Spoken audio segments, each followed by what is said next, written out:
Muy buenos días. Una vez terminado el programa de política pública, vamos a seguir o voy a seguir con mi programación en el espacio personal de la sala de Zoom que le da soporte a ese programa, pero que es de mi propiedad. Y en ella voy a tratar de ver si es posible que Orlando de la Hoz y yo podamos conversar sobre este momento histórico que está viviendo el país en la perspectiva de la política. De la política, no tanto en la perspectiva de los partidos en contienda, eso no quiere decir que no podamos referirnos a ello, pero sí en función de buscar entregar una visión que ayude a los ciudadanos a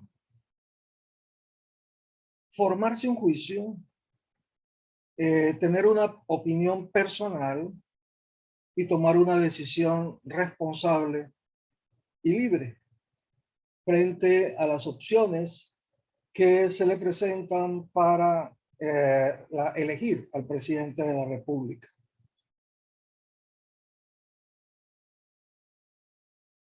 Yo he venido haciendo un esfuerzo, no sé si lo habré conseguido, en diferenciar dos estadios, o lo que algunos llaman dos niveles, otros los llaman dos aristas, y no falta quien eh, lo califique de dos esferas, que si bien mantienen comunicación y permeabilidad entre sí, la una ni se superpone ni tampoco suplanta a la otra, pero necesariamente están interrelacionadas.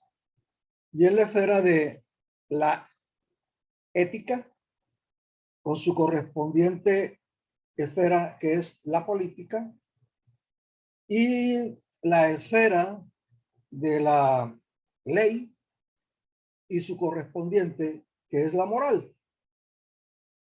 Y así como la ley cambia o la ley interpreta un determinado momento cultural, social, económico, político de un país, asimismo la moral expresa igual cosa. Mas, sin embargo, la ética en cuanto a ciencia de los valores se mantiene inalterable. Y digo inalterable en cuanto a su definición. La libertad es la libertad, tiene existencia per se, es independiente de cómo se le conozca, pero la materialización de la libertad es un asunto que cambia en el tiempo, su comprensión, su vida, su manifestación varía con el paso del tiempo. Así, en el caso nuestro, Colombia hace 70 años era desde el punto de vista de la moral que la mujer se metiera en asuntos de la política. Y los curas predicaban en contra de eso. Y la ley no le reconocía a la mujer el derecho político. Mas, sin embargo, siempre estuvo y existió la prédica desde, en el caso nuestro de América, por ejemplo, desde 1540 y algo, o veintitantos, siglo XVI, en las famosas coloquios o conversaciones de Valladolid, se llegó a una conclusión ética en relación con la igualdad esencial del otro, que yo en algún momento he dicho, fue la entrada a la modernidad. La prédica y conclusión de que el otro es igual a mí. Pero independientemente de que eso fuera siempre así, de que el otro es igual a mí, y que ese hecho de ser igual a mí lo es porque somos distintos, esa conclusión revolucionaria de su momento, en el caso de Colombia, tardó en materia política en reconocerse y hacerse eficaz hasta 1954, si no estoy mal. Pasaron 1500 años desde aquellos coloquios de Valladolid hasta que el Congreso de Colombia decidió que la mujer podía incidir en las decisiones políticas de Colombia. No sé si este ejemplo aclara estas diferencias que en lo personal, desde el ejercicio profesional, desde mis actuaciones políticas y desde esta última etapa de mi vida, los últimos 25 años que me he dedicado al ejercicio del periodismo radial o de opinión, he tratado de materializar. Que cuando hablamos de política tenemos que hablar esencialmente de los valores que predica nuestra sociedad, que orienta nuestra discusión, que materializa en cuanto a discurso un documento precioso que se llama la Constitución Política de Colombia de 1991. No hay otra manera de hablar de la ética y de la política si no es a través de ese instrumento, nuestra Constitución. Pero por otro lado, puede haber aproximaciones relativas y no plenas respecto de ese deber ser ético, que es la Constitución, que son las leyes. Y hay entonces un conflicto que te dice, no por el hecho de que la ley lo niegue, lo desconozca o no lo permita, toda actuación legal es por ello ética. Y eso lo previó nuestra Constitución, que era posible que en algún momento se entrara en tensión entre el deber ser planteado en la Constitución y la realidad fáctica de lo que se llama la ley positiva, la costumbre, etc.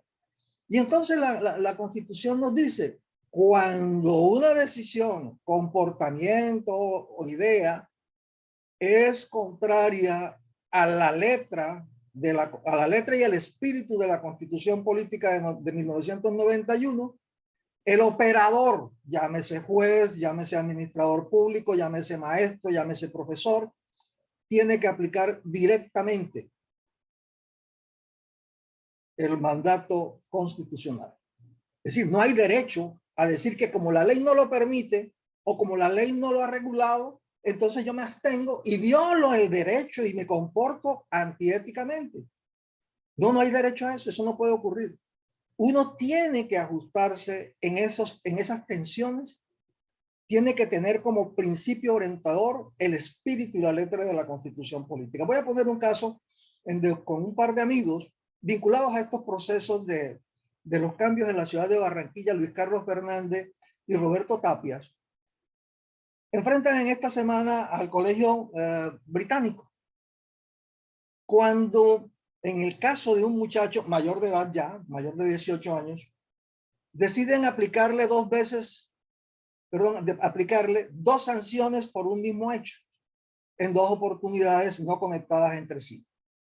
Y por fuera del reglamento, de lo que llaman el manual de convivencia de ese colegio.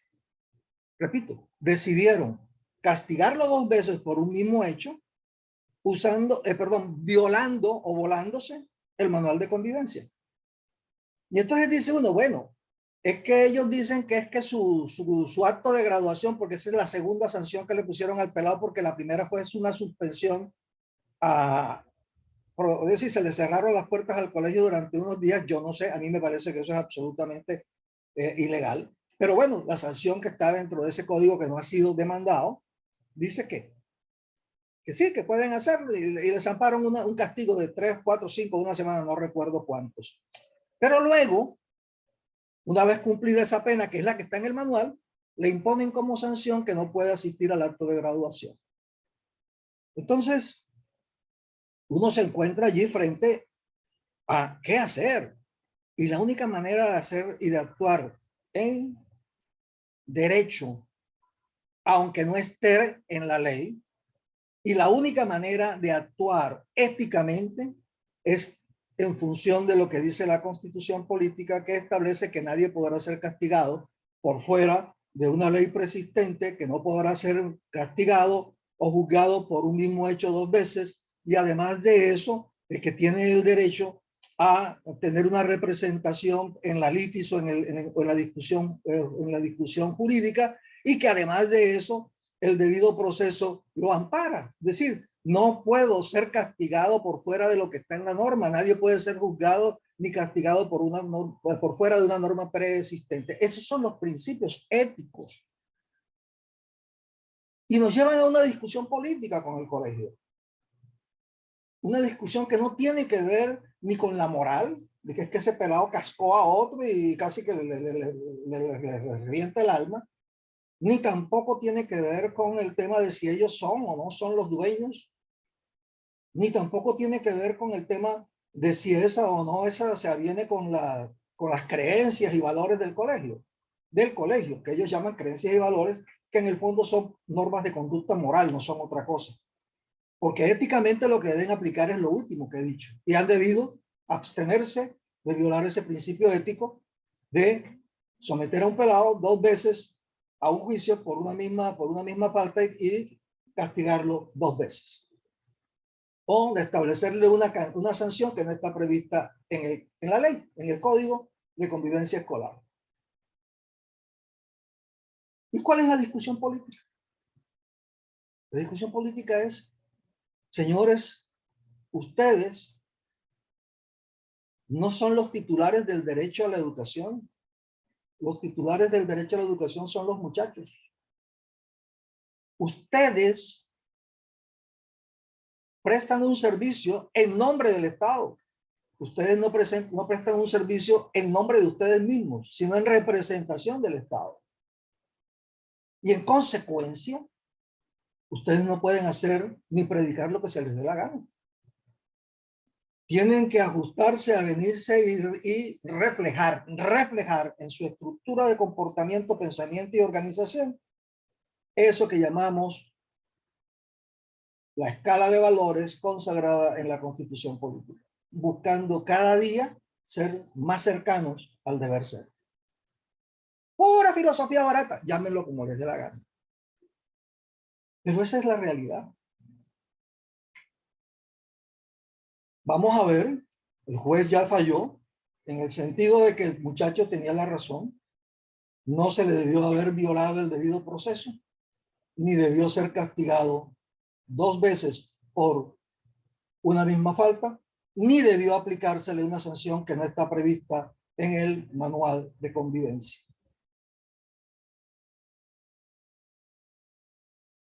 En el caso que nos ocupa de la reflexión sobre la situación que vive la ciudad, el departamento y la nación en materia electoral en este debate, lástima que Orlando no se haya conectado, porque parece que está ocupado en otros asuntos de ajuste, como le dijo al señor Fabio Ortiz, del evento que ellos tienen mañana. Yo creo que si no nos situamos en la discusión ética, estamos en una discusión moral o moralista, mas no estamos en una discusión política, en mi punto de vista. Porque la discusión política nos debe llevar a los valores que se predican respecto de la relación entre ciudadanos que se disputan una representación en la organización o distribución del poder público. Eso es una campaña electoral. Y que se tramita a través de mecanismos electorales que pretenden, muchas veces lográndolo y otras no tanto, expresar la voluntad o la manera como se distribuye el pensamiento y la opinión de los ciudadanos. No es, y así lo dice nuestra Constitución y nuestras cortes lo han insistido en eso, no se trata de establecer lo que se llama la dictadura de la mayoría. Así sea por un voto, como decía un amigo mío, jefe político en Polo Nuevo. Es que el que gana, así gane por un voto, se queda con todo. Los demás están derrotados. Que se jodan. No. La Constitución Política de Colombia dice que es un instrumento la democracia que garantiza los derechos de las minorías. La democracia en nuestra Constitución no fue pensada como el imperio o la dictadura de la mayoría, sino como un sistema de pesos y contrapesos en los cuales ese sistema garantiza el respeto y las garantías debidas a las minorías. Sin embargo, si bien eso es lo que dice la Constitución, la ley de pronto va por otro lado o no se aproxima lo suficiente a ese deber ser, que en estos días le preguntaba en una entrevista al señor senador Iván Marulanda, ¿qué se ha hablado respecto de cómo garantizarle al que pierda, a la oposición, el acceso al control fiscal y el ejercicio, pero no solamente el acceso y el ejercicio del control fiscal y del control disciplinario como un instrumento de garantía para las minorías?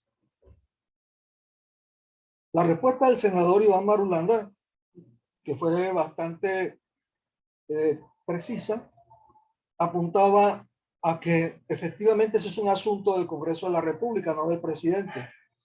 Pero también hay que decirlo, en este proceso, en la formación de esa voluntad, también interviene el presidente y en algunos momentos dirige a través de eso que se ha dado a llamar en mermelada o a través de su comportamiento como jefe político de una bancada hacia que se elija a un, comillas, controlador de bolsillo que no nos vaya a crear problemas y que nos deje trabajar, diría el señor Roy Barreras.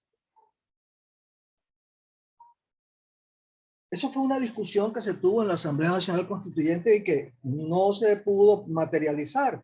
El que la Procuraduría, Poder Disciplinario y la Contraloría, Control Fiscal, quedaran en manos de la oposición como una garantía del reconocimiento de sus derechos y de su capacidad para ejercer el control dentro del sistema de pesos y contrapesos. Pero eso es una discusión política, porque está remitida al tema de lo ético. Independientemente de si hacerlo, eso nunca ha sido así, siempre ha sido de que el contralor es en el fondo un amigo de la administración. El hecho de que haya sido así, que siga siendo así, no justifica que continúe siendo así. Y esa es una discusión política, porque tiene que ver con un valor supremo que es el de la igualdad frente a la ley. Y en este caso, cuando se predica de partidos políticos, las garantías debidas al ejercicio de su derecho a ejercer la oposición y mostrarse como alternativa de gobierno. Asimismo, en estas circunstancias particulares de esta semana que está terminando, yo debo precisar nuevamente lo que dije recientemente frente a esto que se ha dado en llamar al principio los petrovideos y que ahora ha derivado, sobre todo en la prensa local de Barranquilla, al mote de los Roy videos o los video Roys. Esta circunstancia empezó, yo pienso que como una reacción no apropiada por parte del candidato Gustavo Petro Urrego. Y es una opinión, puedo estar equivocado, puedo no tener la razón, pero creo sinceramente, y así lo dije, si yo hubiera sido su asesor, le hubiera dicho no niegue los hechos, ni tampoco convierta esto en una discusión jurídica, porque este no es un problema jurídico. Salvo lo que pueda ser susceptible de un delito, como es el de tener noticia, no él, sino los que hayan tenido noticia, a tiempo de la actuación de una persona vinculada a la familia del candidato y de otra persona vinculada a la representación política del partido del candidato, la señora Piedad Sneda Córdoba, y el hermano del señor candidato Gustavo Petro Urrego, salvo eso que tiene que ver con el ofrecimiento, presunto ofrecimiento de no extradición a los extraditables, salvo eso, todo lo demás es cuestión política, es decir, es asunto referido a temas esencialmente éticos, no a temas morales ni a temas legales o jurídicos en este caso, o penales para ser más preciso, penales. Podrá haber algunas violaciones de tipo administrativo, presuntamente, de que el uno dice de que aquí entraron 500 millones que mandó la empresa tal para que le hiciéramos tal vuelta, lo cual para él como senador actual, el señor Roy Barreras, puede constituir un problema penal también, porque es una clara violación, no solamente de su régimen ético personal, sino también una violación al régimen legal que le prohíbe a los senadores de la República hacer este tipo de vueltas que se configuraría, porque eventualmente podría haberse configurado el delito de tráfico de influencias, porque él es un servidor público. Salvo eso, yo no encuentro nada distinto a asuntos políticos. Asuntos políticos que se alejan o se acercan al baremo ético, claro que sí. Todos aspiramos a que los políticos no consideren que sea normal escudriñar en la vida privada de la persona para exhibirla públicamente y a partir de eso derivar ventajas en la opinión. No me parece ajustado al baremo ético que se considere normal mentir. No me parece que se ajuste al baremo ético considerar que todo opositor es un enemigo al cual hay que acabarlo políticamente, pero que en el fondo lo que se quiere decir es anularlo en cuanto a expresión y manifestación del querer de un sector de los ciudadanos. Y si para eso hay que mentirle al ciudadano, pues mintámosle. Eso es un tema que no tiene que ver con lo legal ni con lo penal. Es un tema que tiene que ver con la distancia que se da entre lo que se pretende encarnar y que se manifiesta en el discurso y en las propuestas políticas y lo que se hace en la trasescena. Es decir, allá en el cuarto oscuro, donde se cree que nadie nos está viendo.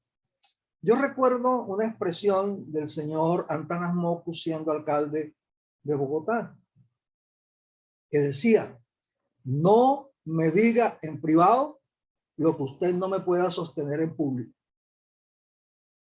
No me diga en privado lo que no me pueda sostener en público. Es decir, no hay derecho a que por ser privado, en ese espacio privado, se puedan decir cosas, se puedan proponer cosas que van en contravía de la ley o que van en contravía de la ética.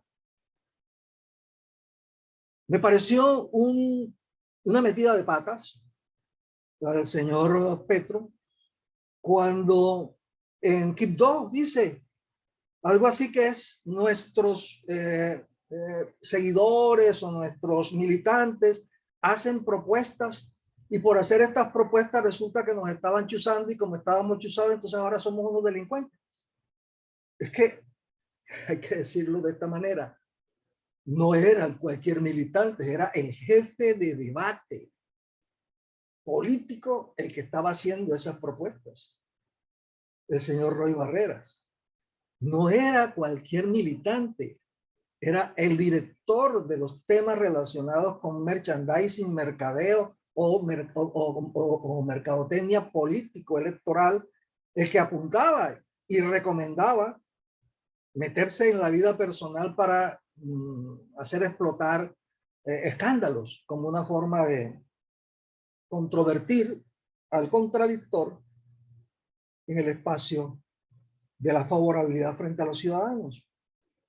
Hacerlo aparecer como un títere que no se representa a sí mismo sino a otro. Bueno, esa es una estrategia o es algo que, si bien pudieras ser doloroso e irrespetuoso para algunos, como cuando se dice que el señor Hernández es un orate, yo no soy capaz de decir eso, ni soy capaz tampoco de referirme de la manera como otros se refieren al señor Petro. No me parece, inclusive en el ejercicio periodístico me parece que eso está equivocado, me parece, es mi opinión, puede estar equivocado, pero yo no soy nadie para prescribirle conducta profesional a nadie, pero por lo menos trato de dar mi ejemplo. Entonces decía, este tipo de cosas que se ven en estos vídeos, los Roy vídeos o video Roys, son asuntos fundamentalmente relacionados con el tema ético. Es decir, con el discurso propositivo y de valores que encarna en un momento dado una campaña política o un partido político. Y por lo mismo, así como se sancionó a la señora Piedad Córdoba, diciéndole, hágame un favor y se aísla, porque lo que usted está haciendo e hizo no está siendo compartido ni es compartido por este partido político. Ya el problema si cometió un delito, si eso es penalmente sancionable, o si además de eso va a ir a la cárcel o no va a ir, si va a perder la curul o no la va a perder. Y ese es un tema de jueces de la República. Eso no es un tema del presidente. Ninguno de ellos tiene esa, es decir, salvo de esos dictadores que dicen yo soy el que se va a encargar de meter a los pillos a la cárcel. Malandronada, ya por aquí en Barranquilla pasamos por eso hace muchísimos años. Y los resultados todo el mundo los conoce. Entonces decía, este tipo de discusión debió concluir en lo mismo que discusión lo de Piedad Esneda. En lo mismo en que terminó esa discusión de Piedad Esneda respecto de lo que estaba haciendo en las cárceles de Colombia. Usted y lo que está haciendo no expresan el sentir de esta organización política. Así que hágase a un lado. Ahora, si mantienen al señor Roy Pérez, Roy, Dios mío, mi amigo el pintor y compañero Roy, disculpa, Roger, no, estoy hablando del señor Roy Barrera.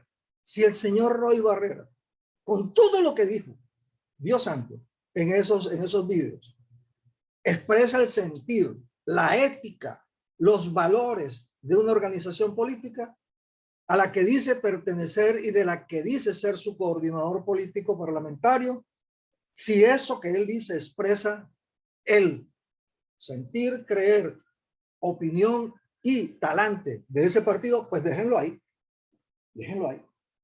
y asuman los costos frente a la opinión.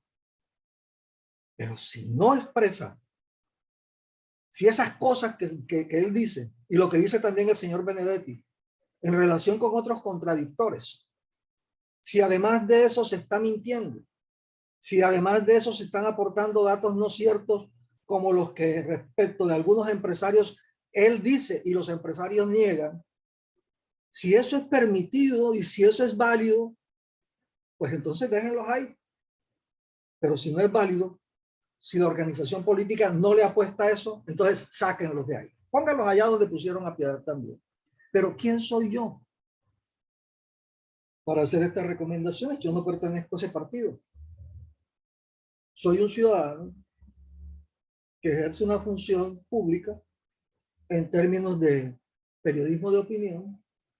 Tengo mis propias opciones, pero éticamente no debo hacerlas explícitas ni tampoco publicitarlas en tanto que eso pueda afectar el juicio y la razón de otras personas para actuar con libertad. No puedo hacerlo. Para hacer eso tengo que salirme de este ejercicio y por eso lo dije hace 10 o 12 días. En este programa Política Pública se supo quién o por quién voté yo, porque el señor director lo divulgó. Pero nunca, en todo este año que lleva esta campaña, he hecho manifestación de mis decisiones políticas, ni por quién votar, ni por qué voy a votar por A, B, C o D. Eso le corresponde a los actores políticos. Entonces, o hago política y soy un actor político en un partido, soy militante, soy un simpatizante, un adherente o un dirigente de una organización política, o soy periodista. Y en este punto, yo haría, y ahora sí, como analista, algunas preguntas. Es claro que el señor Gilinski es cabeza de un grupo que ha apoyado a Gustavo Petro desde hace muchísimo tiempo, más de 20 años, él, financieramente. Así está en los registros, él no lo niega, ni nadie, para nadie eso es un secreto. El señor Gilinski es el actual propietario de la revista Semana. En la discusión de los videos, el señor Roy Barreras habla de una metáfora que se usa mucho en esto de la manipulación de opinión, vamos a usarlo ahora, decirlo técnicamente, en la formación de matrices de opinión pública, cuyo primer actor político relevante hizo uso de estas técnicas fue el señor Álvaro Uribe Vélez, en donde a través de mensajes engañosos o falsos, o de mensajes verdaderos, pero con conexiones e interpretaciones fraudulentas, es decir, forzadas, falsas y en algunos casos calumniosas, se logra establecer una opinión o una particular creencia en la opinión. Esto de crear matrices de opinión favorables o desfavorables que llevaron a un modelo de gestión que se conoció con el nombre de la tentación autoritaria para criticarlo, o la gestión microgerencial para describirlo, o el abuso de poder para cualificarlo. Esta manera de hacer la política es descrita por el señor Roy Barreras como explosión controlada. Es decir, filtremos las cosas, nosotros mismos, dice él, filtrémoslas y controlamos.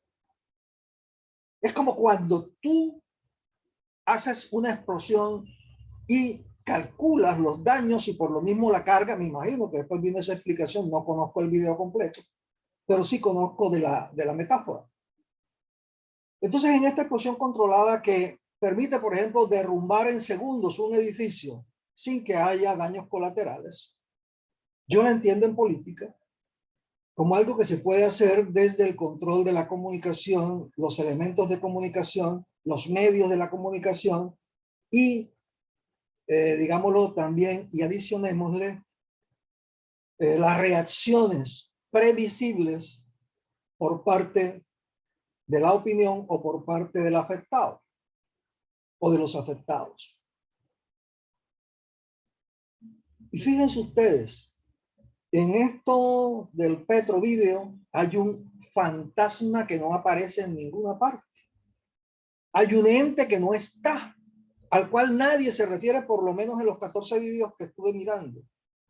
Y es el señor Hernández. El señor Hernández no aparece en ninguna parte. A él no se refieren en ningún momento. Lo cual quiere decir, entre otras cosas, dado de que esos son videos viejos, o antes de la segunda vuelta la mayoría, de la primera vuelta la mayoría, que no había en el cálculo político electoral que fuera posible lo que ha pasado. Ese es un primer hecho. Luego otro hecho es el hecho otro